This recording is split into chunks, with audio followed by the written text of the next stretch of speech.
Hello everyone, आप सभी का स्वागत है विजडम के इस ऑनलाइन प्लेटफॉर्म के ऊपर। मैं नितिन शर्मा आप सभी का स्वागत करता हूं और अभिनंदन करता हूं। जैसा कि मैं डेली आप सभी लोगों के लिए एक छोटा सा टॉपिक लेकर आता हूं और सेम आज जो है एक इंपॉर्टेंट टॉपिक के बारे में हम बात करने वाले हैं।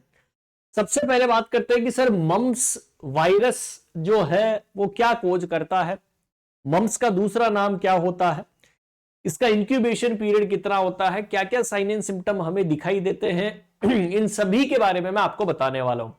आप सभी की प्राइमरी रेस्पॉन्सिबिलिटी है क्लास को लाइक करना है, अपने सभी दोस्तों तक शेयर करना है, कमेंट भी किया करो कि आपको कैसी लगी क्लास। तो सबसे पहले आप जो है वो डायग्राम के अंदर देख रहे हैं कि मम्स एक तरीके की वायरल डिजीज है, मतलब वायरस के द्वारा कोज की जाने वाली बीमारी है। आप सभी जानते हैं कि हमारे यहां पर 3 तरीके की सलाइवरी ग्लैंड पाई जाती है और सबसे बड़ी एक होती है पैरोटिड ग्लैंड, जो आपको यहां पर जो है इजीली दिखाई भी दे रही होगी कि सर मम्स का जो वायरस होता है इस पैरोटिड ग्लैंड के अंदर सूजन कर देता है, इन्फ्लामेशन कर देता है, स्वेलिंग कर देता है। आप डायग्राम के अंदर भी देख सकते हैं। नेक्स्ट डायग्राम दिखाता हूं मैं आपको, देखिएगा कि जनरली आपके पैरोटिड ग्लैंड की जो नॉर्मल साइज है वो आपको ये वाली दिखाई देती है। ठीक है, थोड़ा सा मैं आपको और जूम आउट कर देता हूं ताकि आप उसको एकदम क्लियर कर सके ना। देखिएगा दोस्तों, देखिए कि सर नॉर्मली जो है हमारी पैरोटिड ग्लैंड जो है इतनी नॉर्मल साइज है, लेकिन मम्स की बीमारी के अंदर देखो यही पैरोटिड ग्लैंड जो है वो सूज जाती है। Very very important. तो इसका मतलब कि यदि पैरोटिड ग्लैंड के अंदर सूजन आती है तो सर इसे क्या बोलते हैं, इसे बोलते हैं पैरोडाइटिस। जहां पर भी आइटिस लगता है तो आप क्या बोलते हैं कि सर सूजन देखने को मिलती है, पैरोडाइटिस के नाम से हम जानते हैं। अब सबसे पहले मैं आपको बताता हूं कि सर इस मम्स का कितने नाम है। भैया जी बहुत नाम है कि सर मम्स का दूसरा नाम होता है रूबुला। भैया जी रूबेला नहीं है, ठीक है, कोई जर्मन मीजल्स के बारे में मैं नहीं बता रहा हूं कि सर मम्स का जो दूसरा नाम होता है वो क्या होता है, रूबुला। हिंदी के अंदर गलसुआ बोलते हैं, कई रीजन के अंदर कहीं पर कनपेड़ बोलते हैं, कहीं पर कंठ की माला बोलते हैं। क्लियर है कि सर मम्स का दूसरा नाम क्या होता है, रूबुला, गलसुआ, कनफेड या कंठमाला। अब 1 बाय 1 करके मैं आपको पढ़ाने वाला हूं। सबसे पहली जो टर्म बनती है वो ये बनती है कि इस बीमारी का जो कोजेटिव एजेंट होता है, क्या इस बीमारी का जो कोजेटिव एजेंट होता है, जो इसको कोज करने का काम करता है, वो कौन होता है। कि सर अभी आपने बताया था कि ये एक तरीके का वायरस है, लेकिन सर वायरस कौन सा है, तो ध्यान में रखना ये होता है आरएनए पैरामिक्सो वायरस। कौन सा वायरस, आरएनए पैरामिक्सो वायरस हमें देखने को मिलता है। Very very important. क्लियर है कि सर कौन सा वायरस होता है, ये एक तरीके का आरएनए वायरस है और सर इसे ही पैरामिक्सो वायरस के नाम से हम जानते हैं। कि सर ये क्या चीज कोज करता है, सर अभी थोड़ी देर पहले ही आपने बताया है ये पैरोडाइटिस को कोज करता है। कि सर पैरोडाइटिस का मतलब क्या होता है, इन्फ्लामेशन इन पैरोटिड ग्लैंड। ठीक है, क्या बोलते हैं इसे, इन्फ्लामेशन इन पैरोटिड ग्लैंड, इन्फ्लामेशन इन पैरोटिड ग्लैंड। कि जो हमारी सलाइवरी ग्लैंड होती है उसके अंदर क्या कर देना, सूजन लाना। इन्फ्लामेशन को क्या बोलते हैं, सूजन। क्लियर है। और ये इसका क्या होता है दोस्तों, पॉजिटिव एजेंट होता है जो इसको कोज करने का काम करता है। ठीक है सर, पॉजिटिव एजेंट के बाद में क्वेश्चन बनता है कि सर ये बीमारी कैसे फैलती है। देखो एक ही बार लिख देता हूं, बार बार नहीं लिखूंगा। एमओटी, एमओटी जहां पर भी मैं लिखूंगा समझ जाना कि सर क्या बोल रहे हैं, बीमारी कैसे ट्रांसफर होती है, ट्रांसमिशन हमें देखने को मिलता है। क्लियर है, चलेगा। सर बीमारी के बारे में बात करते हैं कि जितनी भी कम्युनिकेबल बीमारियां होती है ना दोस्तों मार्केट के अंदर, वो सबसे ज्यादा एक ही तरीके से फैलती है, वो फैलती है ड्रॉपलेट के थ्रू। कैसे फैलती है, ड्रॉपलेट। अच्छा, ड्रॉपलेट का दूसरा नाम क्या होता है, रेस्पिरेटरी ट्रैक्ट के थ्रू। भैया खांसी छींक करोगे, ठीक है, और खांसी छींक यदि करोगे तो उससे यदि कोई दूसरा पर्सन आपके पास यदि बैठा हुआ है तो वो क्या हो सकता है दोस्तों, इन्फेक्टेड हो सकता है। क्या हो सकता है, इन्फेक्टेड हो सकता है। इसका मतलब जितने भी इंपॉर्टेंट क्वेश्चन पूछा गया है वो ड्रॉपलेट ट्रांसमिशन से होता है। लेकिन सर एक सीक्रेशंस होता है, बोलते हैं कि हमारी बॉडी से कोई सीक्रेशन यदि निकले, क्या बोलते हैं कि यदि हमारी बॉडी से कोई सीक्रेशन निकले, सर बॉडी से क्या सीक्रेशन निकले कि सर यदि पैरोटिड ग्लैंड के अंदर इन्फ्लामेशन है, मान लो सलाइवा आ रहा है और सलाइवा इन्फेक्टेड है और सलाइवा से भी जो है, क्योंकि ये एक तरीके का बॉडी सीक्रेशन है सलाइवा, जो आपके लार आ रही है, सलाइवा को क्या बोलते हैं, लार, तो यदि वो निकल रहा है इसका मतलब इससे भी हो सकता है। लेकिन बोला जाता है कि सर ये बहुत रेयर कंडीशन में होता है। रेयर का मतलब बहुत ही नेग्लिजिबल कंडीशन होती है, लेकिन सबसे ज्यादा जो होता है वो ड्रॉपलेट ट्रांसमिशन के थ्रू हमें देखने को मिलता है, खांसी छींक के दौरान जो है हमें देखने को मिलता है।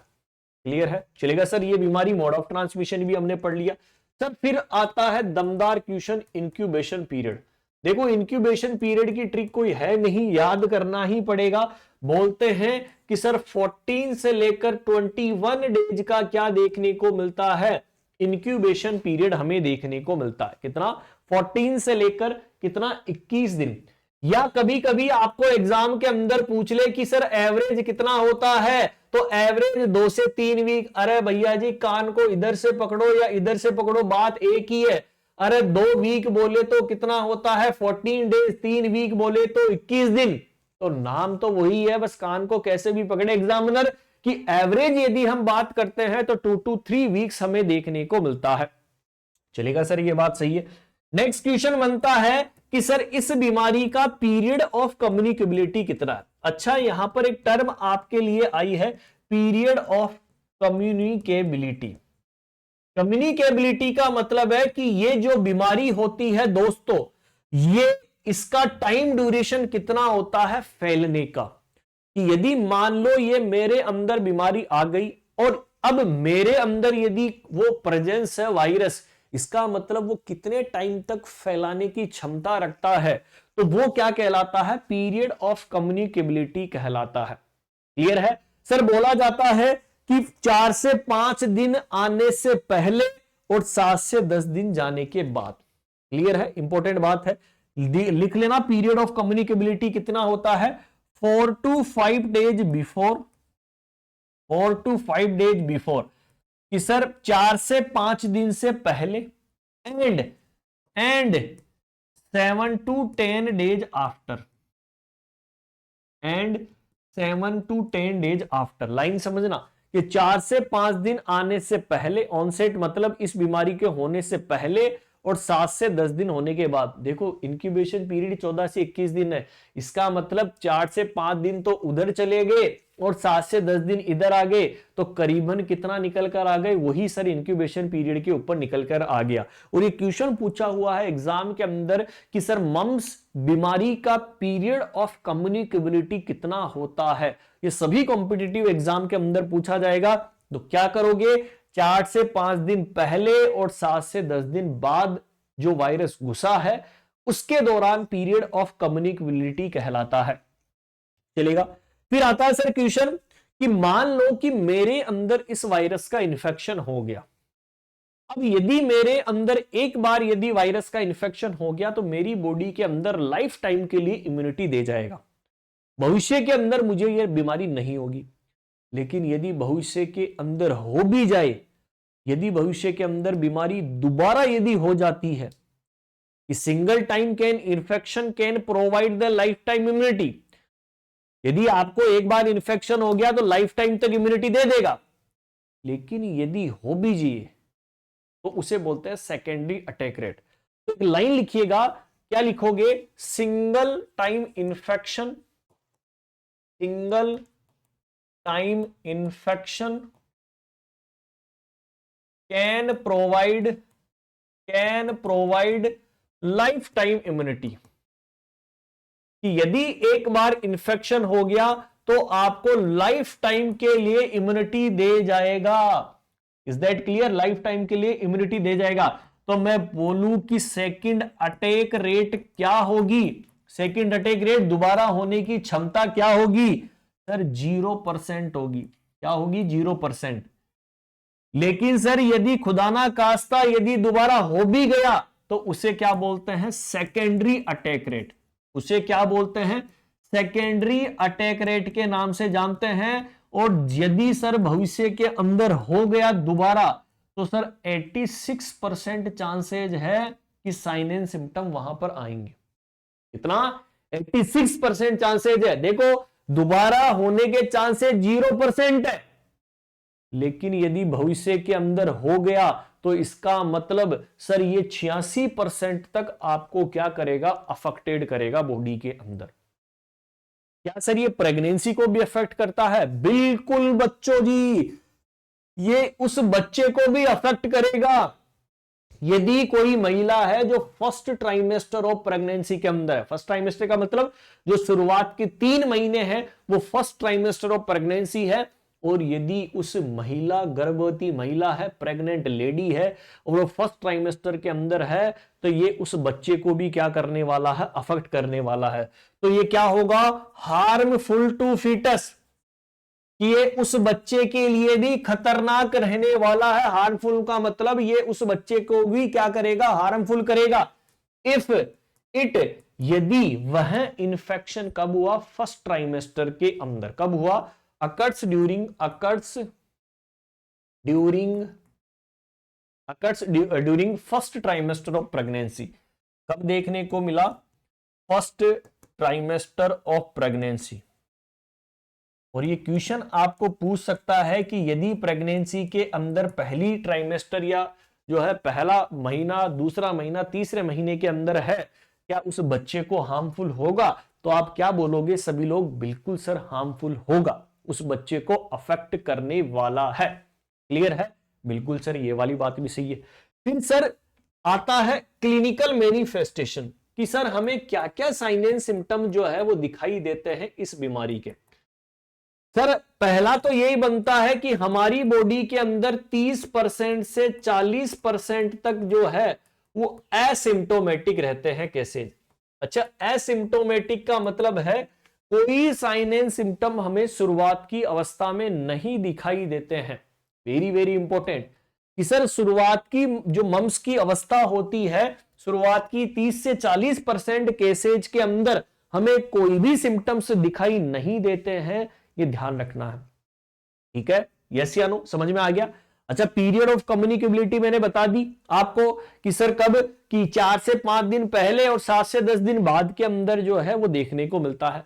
फिर आपके एग्जामिनर का फेवरेट क्वेश्चन पूछता है मोस्ट कॉमन, ये स्टार करके लिख लेना, most common affected age group. कौन से एज ग्रुप के अंदर ज्यादा था? Most common affected age group. कि सर ऐसा कौन सा एज ग्रुप होता है जिसके अंदर मम्स की बीमारी सबसे ज्यादा देखने को मिलती है? बताइएगा। आप कमेंट भी कर सकते हैं। ये सारे इंपॉर्टेंट क्वेश्चन है। मोस्ट कॉमन जो एज ग्रुप हमें देखने को मिलता है वो होता है 5 से 9 साल के बच्चे। लेकिन कभी कभी एग्जाम के अंदर ये बोल दे कि यदि ऑप्शन के अंदर स्कूल गोइंग चिल्ड्रन यदि दिया गया हो, क्या दिया गया हो? यदि आपको ऑप्शन के अंदर स्कूल गोइंग चिल्ड्रन यदि दिया गया हो तो स्कूल गोइंग चिल्ड्रन कितने साल के आते हैं? 5 से 15 साल के बच्चे। क्लियर है? वो कितने साल के बच्चे आते हैं? 5 से 15 साल के बच्चे आते हैं। और it is the very very important MCQ. यदि एग्जामिनर ने आपको यह दिया कि स्कूल गोइंग चिल्ड्रन के अंदर क्या मम्स होता है, और वो एज ग्रुप ध्यान रखना 5 से 15 साल के बच्चे को स्कूल गोइंग एज या चिल्ड्रन के नाम से हम जानते हैं। मोस्ट कॉमनली तो मैंने आपको बता दिया कि जो अफेक्टेड एज ग्रुप होता है वो 5 से 9 साल का होता है। कितना होता है? 5 से 9 साल का होता है। लेकिन स्कूल गोइंग चिल्ड्रन के अंदर 5 से 15 साल के बच्चे आते हैं और वो भी टिक मारना पड़ सकता है। वो डिपेंड है कि ऑप्शन के अंदर आपको क्या दिया गया है। फर्स्ट प्रायोरिटी तो आपको यही देनी है, लेकिन ऑप्शन के अंदर बोले कि स्कूल गोइंग चिल्ड्रंस के अफेक्टेड करता है तो 5 से 15 साल को भी आपको टिक करना होगा। Is that clear? चलेगा सर, आगे बढ़ते हैं। और क्या साइन एंड सिम्टम आता है कि सर बच्चा पहली कंप्लेंट क्या करता है? First complaint by child. बच्चा पहली बार जोरदार चिल्लाता है। First complaint by child.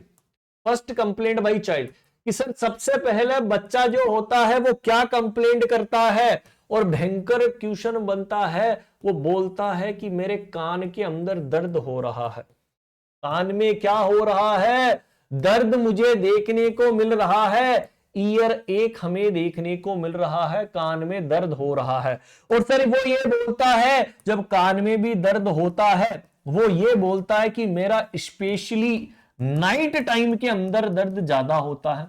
Night time, अच्छा आप सभी जानते हैं नाइट टाइम के अंदर जो है आप रेस्टिंग कंडीशन में है, बॉडी सुसुप्त अवस्था के अंदर पड़ी हुई है, आप भी रेस्टिंग कंडीशन के अंदर है। और सर वो ये बोलते हैं कि बच्चा सबसे पहली कंप्लेंट यही करता है कि मेरे कान के अंदर दर्द होता है, specially in night time on affected side. Affected side का मतलब क्या है दोस्तों, कि आप सभी को पता है कि यहां पर पैरोटिड ग्लैंड पाई जाती है कान के नीचे वाले हिस्से के अंदर। अब यदि ये सूज जाती है तो सर ये ऊपर की तरफ और जो है वो फैल जाता है।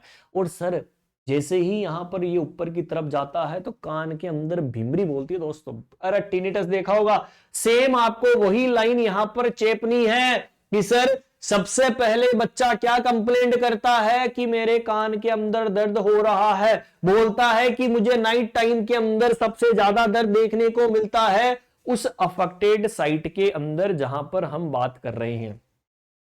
अब क्या होता है कि ये जो सूजन यहां पर आई थी धीरे धीरे अब और बढ़ने लग जाती है, और धीरे धीरे जितने भी ऑर्गन्स है पास पास के उसमें बढ़ने लग गई।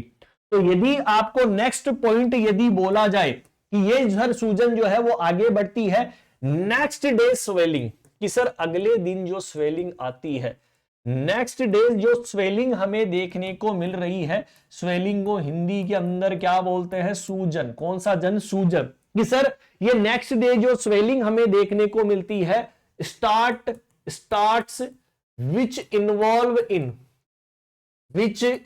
इन। अच्छा ये अब किसको इन्वॉल्व करेगी दोस्तों? बेहतरीन क्वेश्चन बनता है कि सर अब ये सूजन धीरे धीरे इन्वॉल्वमेंट करने लग जाती है किसको? कि सर एक तो हमारी पैरोटिड ग्लैंड पहले से ही अफेक्टेड है। अरे पैरोटिड ग्लैंड एक तरीके की क्या है दोस्तों? सलाइवरी ग्लैंड है, वो हमें अफेक्टेड है, ठीक है। और सबमेंडिबुलर रीजन, कौन सा? सबमेंडिबुलर रीजन, ये भी जो है अफेक्टेड होता है। पैरोटिड जो है वही सलाइवरी ग्लैंड है। आप सभी जानते हैं सबलिंगुअल भी एक तरीके की क्या है, जो है वो ग्लैंड है। कौन सी? सलाइवरी, ठीक है। तो सबलिंगुअल रीजन भी अफेक्टेड हमें देखने को मिलता है, ठीक है। ऑन वन साइड भी हो सकता है एंड बोथ साइड भी हो सकता है। जरूरी नहीं है कि राइट कान की तरफ ही हो, जरूरी नहीं है कि लेफ्ट कान की तरफ हो, दोनों तरफ पेन हमें देखने को मिलेगा। ये धीरे धीरे स्वेलिंग बढ़ती हुई जाती है, ठीक है। पैरोटिड ग्लैंड से सबमेंडिबुलर, ठीक है, सबमेंडिबुलर से सबलिंगुअल। आप सभी जानते हैं सलाइवरी ग्लैंड कहां ये है, यहां पर है। सब जो है सबलिंगुअल है, सबलिंगुअल हमें देखो सबमेंडिबुलर यहां पर होती है। तो इसका मतलब ये स्वेलिंग अब उन सलाइवरी ग्लैंड को भी अफेक्ट करने लग जाती है। ये स्वेलिंग आगे आगे बढ़ती हुई जाती है। क्लियर है? चलेगा सर। नेक्स्ट क्या आता है? साइन एंड सिम्टम, कि सर पेशेंट के अंदर हाई ग्रेड फीवर हमें देखने को मिलता है।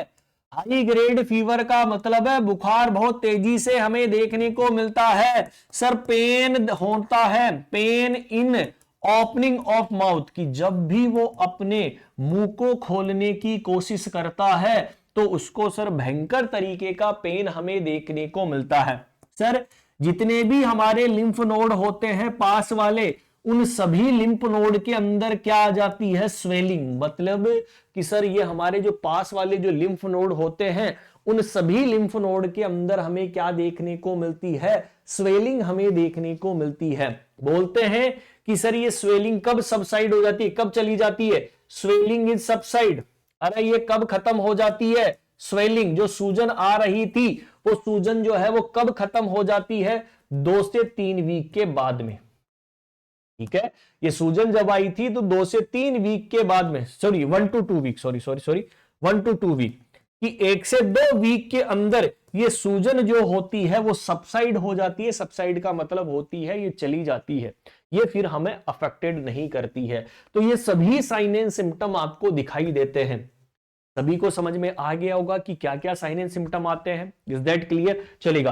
अब next is the very very important question जो काफी बार हर एक एग्जाम के अंदर क्वेश्चन पूछा जाता है कि सर क्या कॉम्प्लिकेशन होती है मम्स की, कि सर जिसके अंदर भी यहां पर हो चुका है क्या रहे मम्स, तो सर उस मम्स वाले प्राणी के अंदर क्या क्या कॉम्प्लिकेशंस आती है, क्या क्या कॉम्प्लिकेशन आती है। और ये very very very important MCQ है जो आपके क्वेश्चंस पूछा जाता है।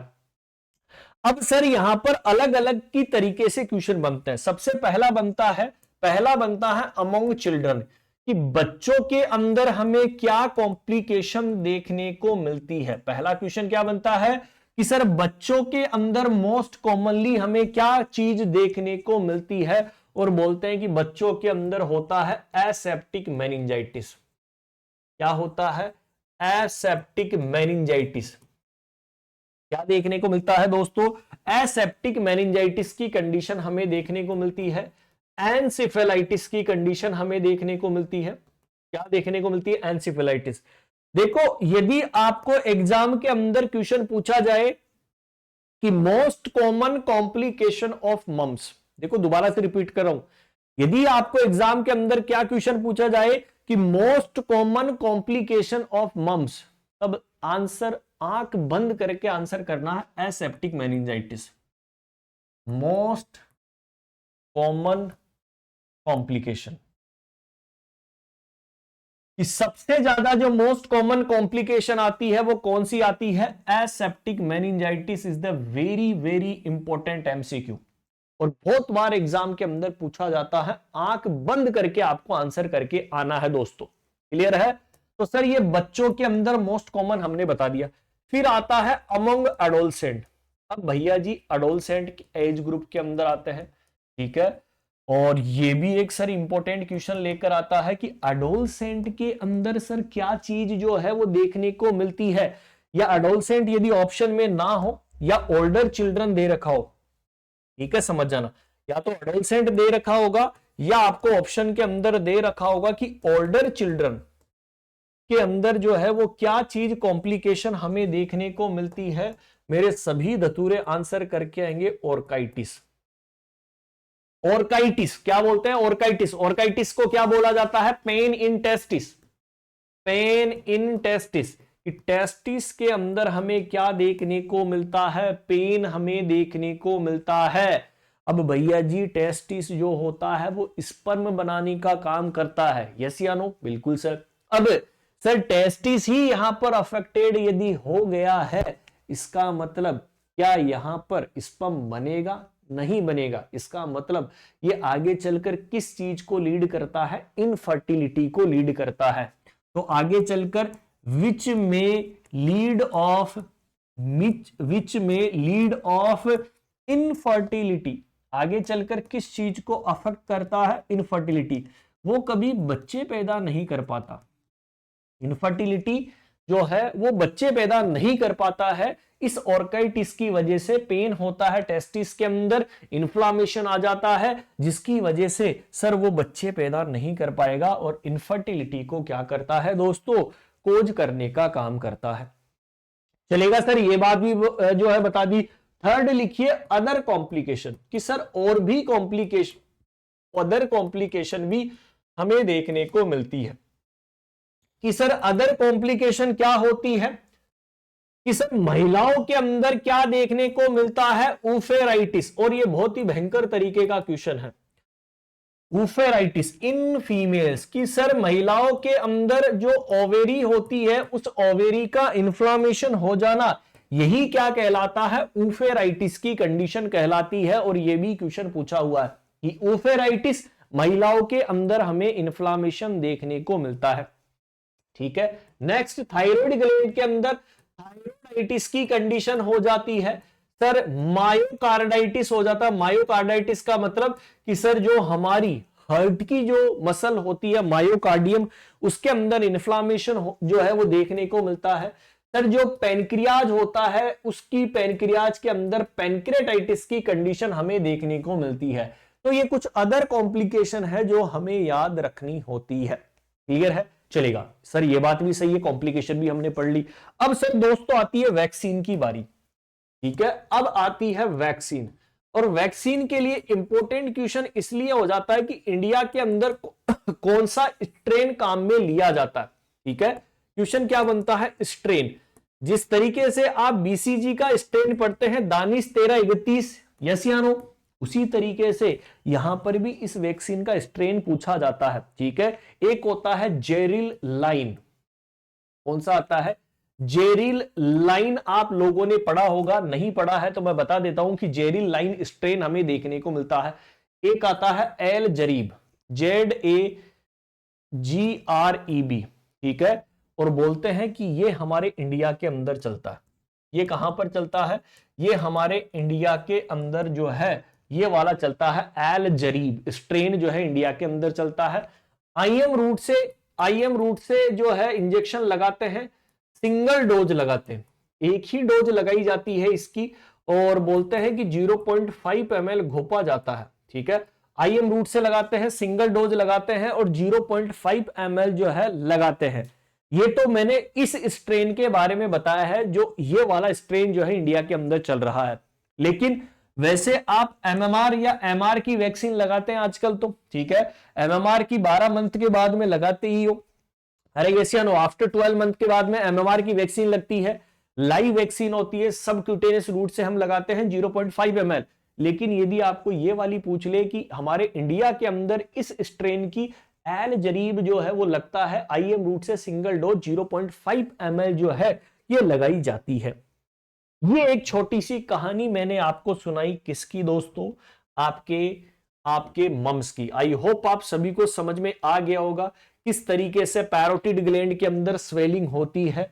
आई होप आप सभी को अच्छा लगा होगा। डेली इसी तरीके की मैं आपको कम्युनिकेबल डिजीजेज आपको याद करवाऊंगा और बेहतरीन तरीके से हम सिलेक्शन करेंगे। मेरे पास टाइम का अभाव कम होने के कारण मैं आपको रिकॉर्डेड क्लासेज प्रोवाइड करा सकता हूं। बहुत सारे स्टूडेंट की प्रॉब्लम होगी कि सर इंग्लिश में पढ़ा रहे हैं, है ना, तो इसके साथ मैं कंप्रोमाइज नहीं कर सकता, मुझे हिंदी कम आती है, ठीक है। जितना भी है मैंने फिर भी लिखने की जो है वो कोशिश करी है। जैसे ये हिंदी के अंदर सूजन, ठीक है, लार, अब ये जनरल टर्म है तो थोड़ा सा आप जो है वो कंपनसेट कीजिए, ठीक है। टाइम का अभाव कम होने के कारण मैं आपको जो है रिकॉर्डेड क्लास ही दे पाता हूं और इसलिए हम क्षमा प्रार्थी है। कमेंट बॉक्स के अंदर कमेंट करिएगा कि आपको कैसी लगी क्लास। मिलेंगे नए सेशन के अंदर दमदार तरीके से, डेली आपको ऐसे ही टॉपिक्स में करवाऊंगा ताकि आपकी सारी चीजें क्लियर हो जाए। Okay, thank you so much and bye bye, take care. Comment box के अंदर कमेंट करना कैसी लगी आपको क्लास। Okay, bye bye.